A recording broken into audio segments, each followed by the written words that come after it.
आहेत, परफॉर्मन्स करता येईल, गोष्टी समजून घेता येतील, वेगवेगळ्या पद्धतीचं वाद्य संस्कृती असेल त्या संदर्भात प्रशिक्षण इथे घेता येईल, अशा प्रकारची खूप सुंदर व्यवस्था आहे। बाजूला जे एक उद्यान आहे तिथे मंत्री महोदयांनी मला सांगितलं की एक आपण ओपन सायन्स पार्क देखील तयार करतो, त्यामुळे एकूणच आपल्या मुलांकरता बालकांकरता एक अतिशय सुंदर अशा प्रकारची वास्तू तयार झाली आहे। मी स्वतः माननीय मुंबईच्या महापौर आणि मुंबईचे आयुक्त यांना विनंती करणार आहे की त्यांनी आपल्या महानगरपालिकेतल्या शाळांमधले जी मुलं आहेत त्यांना या ठिकाणी आणावं आणि त्यांनाही इथल्या सगळ्या वातावरणाचा आनंद हा घेण्याची संधी द्यावी। मी या ठिकाणी महिन्याला 1 लाख विद्यार्थ्यांकरता खरं म्हणजे ही व्यवस्था उभी करण्यात आलेली आहे।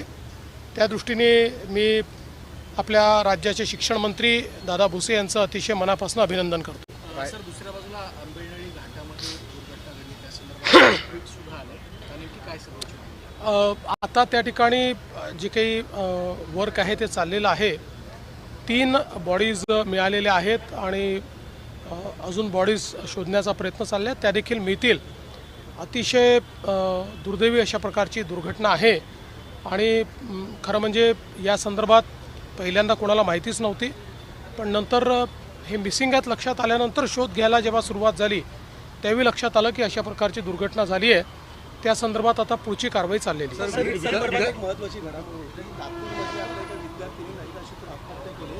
गोवा आणि कलबुर्गी अशा 3 विद्यार्थ्यांचा एकूण आत्महत्यामध्ये समावेश दिसतो। बघा, ज्या लोकांनी नीटमध्ये मिठाचा खरा टाकण्याचा प्रयत्न केला आहे त्यांनी विद्यार्थ्यांसोबत प्रचंड मोठा अन्याय केलेला आहे आणि आता केंद्र सरकारने आणि जी काही एक्झाम ऑथॉरिटी आहे यांनी याचा कॉग्निझन्स घेतला आहे, याची पाळंमुळं खणून काढलेली आहेत, अटक देखील झालेली आहे आणि मला विश्वास आहे पुढची नीटची परीक्षा जी आहे ही अतिशय योग्य पद्धतीनं त्या ठिकाणी होईल, कुठल्याही प्रकारे कोणाला त्याच्यात गडबड करता येणार नाही। विधान परिषदेच्या संदर्भातलं काय अंतिम ते असं आहे की आमची चर्चा त्या संदर्भात चाललेली आहे।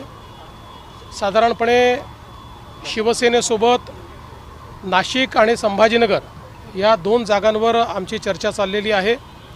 राष्ट्रवादीसोबत पुणे या जागेबद्दल चर्चा चाललेली आहे।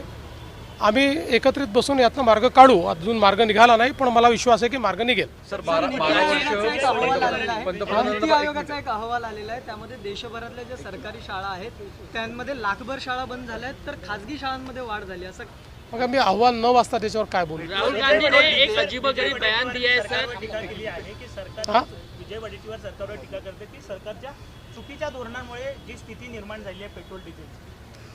असं आहे, आपल्याला सगळ्यांना माहिती आहे जागतिक संकट आहे।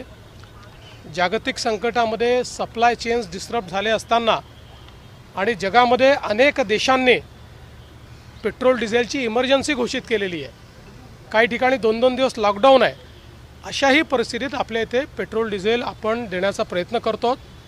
काही ठिकाणी निश्चितपणे मोठ्या प्रमाणात लोक जमा झाले, त्याच्यामुळे काही कायदा सुव्यवस्थेची परिस्थिती तयार झालेली आहे। विशेषतः या सीझनमध्ये आता शेतकरी देखील डबकीमध्ये डिझेलची मागणी करतात। साधारणपणे नॉर्मली आपण ती देत नाहीत, पण या सीझनमध्ये शेतकऱ्यांना आपण देत असतो, पण शेतकऱ्यांच्या नावाने कोणी दुसऱ्यांनी होर्डिंग करू नये या दृष्टीनं जिल्हा प्रशासन प्रयत्न करते आहे, त्याच्या वेगवेगळ्या उपाययोजना केलेल्या आहेत। मुळामध्ये साधारणपणे आपण जर बघितलं तर जेवढा कोटा मागील वर्षी आपल्याकडे होता जवळपास तेवढाच कोटा आहे, पण थोडी भीती असल्यामुळे किंवा पुढे मिळेल की नाही भीती असल्यामुळे 20% मागणी वाढली आहे। माझी सर्वांना विनंती आहे की पुरवठ्यावर ताण येईल अशा प्रकारे कोणीही साठेबाजी करू नये, परिस्थिती नियंत्रणात आणण्याचा प्रयत्न चाललेला आहे। सर्व जिल्हाधिकाऱ्यांना सूचना दिलेल्या आहेत। काही पर्टिक्युलर गावांमध्ये काही पर्टिक्युलर ठिकाणी मात्र जास्त हिंसक अशा पद्धतीचे त्या ठिकाणी प्रवृत्ती दिसते आहे, तिथे पोलिसांना देखील सांगितलेलं आहे की अशा प्रकारे जे विनाकारण हिंसा करत असतील त्यांच्यावर कारवाई केली पाहिजे. यही बात हिंदी में पेट्रोल डीजल के बढ़ोतरी को लेकर खरंतर एक पुस्तक प्रकाशनाचा कार्यक्रम होतो. दुसरं नाही, मी त्याच्यावर संध्याकाळी बोलीन. हिंदी में बता दीजिए पेट्रोल डीजल के दाम बढ़ोतरी पर 12 वर्षांची कांग्रेस जो है खरं तर हमलावर है. देशाची कारकीर्द झाली, मोदींची कारकीर्द झाली. मात्र देशातले जे पेट्रोल डिझेलचे प्रश्न आहेत, महागाईचे प्रश्न आहेत, त्याची सोडवणूक तुम्ही कशी करणार आहात त्याबद्दलही बोललं पाहिजे असं त्या म्हणतात. असं आहे की या 12 वर्षात बहुतांश काळ महागाईचा निर्देशांक हा लोएस्ट लो होता, सर्वात खाली होता.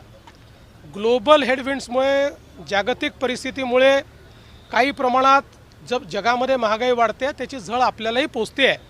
पण निश्चितपणे त्यावरही उपाययोजना मोदीजीच करतायत, करणार आहेत आणि होईल. मुख्यमंत्री देवेंद्र फडणवीस यावेळी बोलत होते. इंधनाचे दर वाढतायत, आखाती देशातल्या युद्धामुळे महागाई वाढलेली आहे, त्याची झळ भारताला बसते, मात्र यावर उपाययोजना केली जातील असं यावेळी मुख्यमंत्र्यांनी म्हटलं.